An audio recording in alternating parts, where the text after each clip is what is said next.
자, 여러분 이제 하천한 명단어 15강에 대해서 우리 함께 하도록 하겠습니다.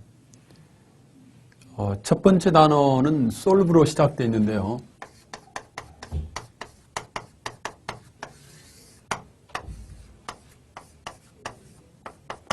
이 단어는 무슨 뜻이냐면 풀다,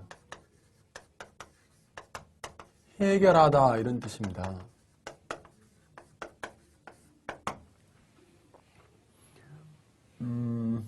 대역 죄인들이 주로 독방에 감금된다 하는데요. 동서양을 막론하고 독방 감금은 큰 처벌에 속하죠. 근데 여러분, 대역 죄인이 독방에 감금되어 있는 상태에서 왕이 정말 큰 고민거리를 가지고 있었는데 그 고민을 풀고 해결한 거예요. 그때 왕은 어떤 명령을 내릴 수 있습니까? 대역죄인이라 할지라도 그 나라의 모든 백성들이 왕의 고민거리를 풀고 해결하지 못했는데 그 대역죄인이 푼다면 독방 감금에서 풀어주겠죠. 그러면서 한마디 하겠죠. 살려봐. 죽이지 말고 살려봐. 살려봐. 살려봐. 살려봐. 살봐. 그럴 때 이제 이 살려봐가 살바가 됐고요. 이 단어 속에 들어있는 아주 어려운 단어, 최고급 단어 중에 바로 이 단어의 soul이 들어있는 겁니다. soul.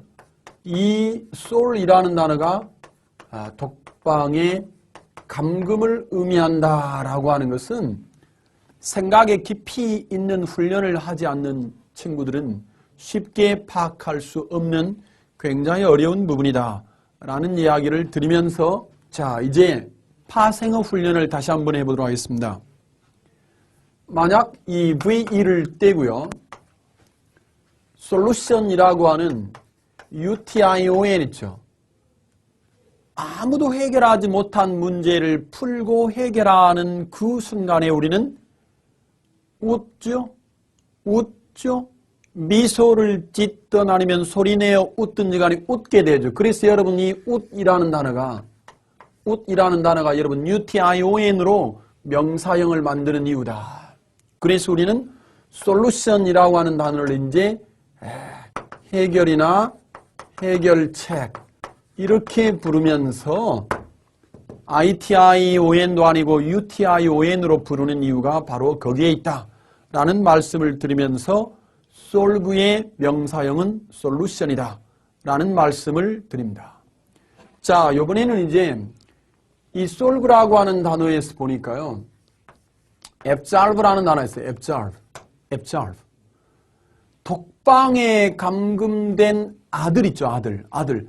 여러분, 독방에 감금된 게 이게 아들이냐 딸이냐 그럴 때 이 넌센스 퀴즈가 아니고 실제로 여러분 아들이 독방에 감금이 된 거예요. 왜냐하면 prison이라고 하는 단어를 잘 보시면 이 단어가 여러분 감옥이나 교도소라고 하는 뜻인데 son이라는 이 아들이 감옥에 갔다라고 하는 뜻에서 뭐가 들어있냐면 prison이라고 하는 단어가 들어있잖아요. prison이라는 단어가 들어있는 거예요. 자, 그래서 아들이 감옥에 들어가서 독방에 감금되어 있는데 그걸 여러분 돈으로 해결하고 풀어주고 이렇게 노력하는 사람은 누구냐 하면 그 아들의 아버지를 두 자로 줄이면 애비겠죠. 애비. 그래서 여러분 애비가 해결한다. 그래서 뭐라고요? 그 아들의 죄가 사면을 받고 면죄를 받고 방면이 되고 그렇게 되는 거죠. 그래서 여러분 absolve는 뭐라고 시작? 방면하다. 또는 뭐라고요? 면제하다. 이런 의미가 바로 absolve다. 자, 여러분 VE를 떼고 뭐로 바꿉니까? 당연하죠. 감옥에 들어가 있던 아들이 석방되어 나오면 어때요? 부모님, 특히나 아버지는 웃죠? 그러니까 당연히 UTION으로 바꾸는 거죠. absolution이라고 하는 absolution. UTION으로 바꿀 수밖에 없다 이 말입니다. 그래서 여러분 absolution 자, 면제, 그죠? 빵면, 그죠? 사면, 이런 의미가 바로 absolution이라고 하는 맨 마지막에 네 번째 단어가 되었다. 자, 그런데요, 요 solve에서 dissolve라고 하는 단어가 있습니다. dissolve라고 하는 단어는 그죠? 녹다, 녹이다, 그죠? 녹이다, 그죠? 풀다, 그죠? 용해시키다 이런 말입니다. 자, 여러분 이 solve라는 단어는 왼쪽에서 배우고 왔습니다. 왼쪽에서 배우고 왔습니다. 풀다. 근데 여러분 dis는 뭐냐면 떨어져 이런 말, 떨어져 나가 이런 말입니다. 여러분 보십시오. 각설탕 같은 경우를 우리가 이제 물에 녹인다고 생각 좀 해보십시오. 각설탕의 입자들이 이제 풀어져 나가는 거죠. 그것이 곧 물에 녹는 거고 용해시키는 거고. 그게 바로 뭐냐면 dissolve예요. dissolve. 바로 한번 해보세요. dissolve. 네, 좋습니다. 이번에도 마찬가지죠. VE를 떼고 뭐로 바꿉니까? dissolution. 그죠? 용해.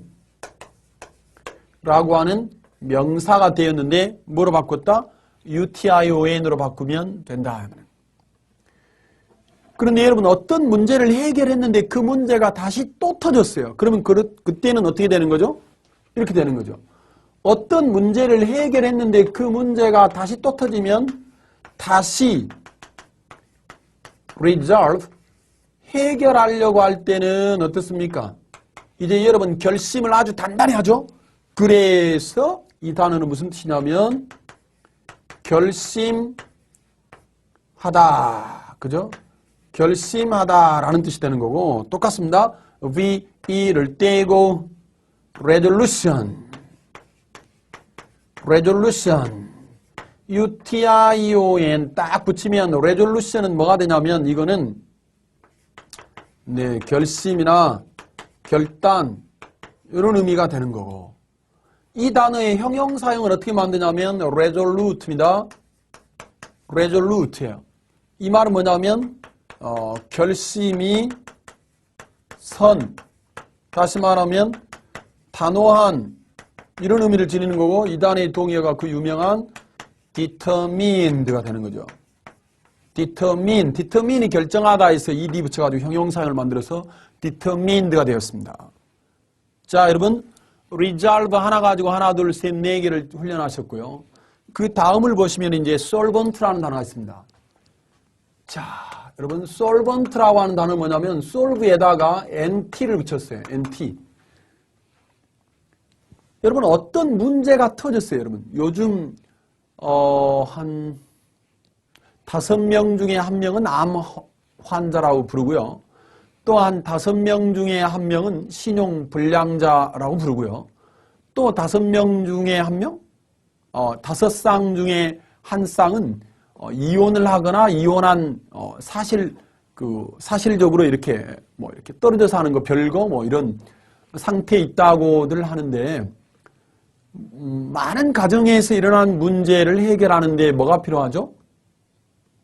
뭐니 해도 머니가 필요하잖아요. 자금이 필요해요. 그래서 어떤 문제를 풀고 해결하려고 할 때 제일 많이 필요한 것은 뭐라고요? 솔번트라고 하는 지불 능력이 있어야 한다. 지불 능력이 있어야 한다. 뭐라고요? 이 단어는 어떤 금전적인 문제를 풀고 해결하려고 할 때는 뭐가 있어야 한다? 지불 능력이 있는 이런 의미를 지닌다. 지불 능력이 있는 이 의미를 지닌다. 라고 하는 사실을 기억하시면 되겠습니다. 그럼 여러분 똑같습니다. 만약 자 T자를 뭐로 바꾸냐면 solvency. 자 CY로 바꾸면 이거는 뭐냐면 지불 능력이 있는 걸 의미하는 거고요. 지불 능력이 있는 걸 의미하는 거고 있는 거. 지불 능력이 있음 이런 말이에요. 지불 능력이 있음. 이 단어의 반대말은 뭐냐면 insolvency라 해가지고요. 이거는 여러분 지불 능력이 없다 이 말입니다. 지불 능력이 없다는 말은 뭐냐면 시작 파산이나 도산한 상태를 말한다 이 말입니다. 그 말은 파산이나 도산은 bankruptcy 라고 하는 이 단어로 박동의어가 된다라고 하는 것을 기억하시면 되겠습니다. 자, 한번 정리해 주십시다. solvent는 뭐라고요? solvent는 지불 능력이 있는, solvency는요?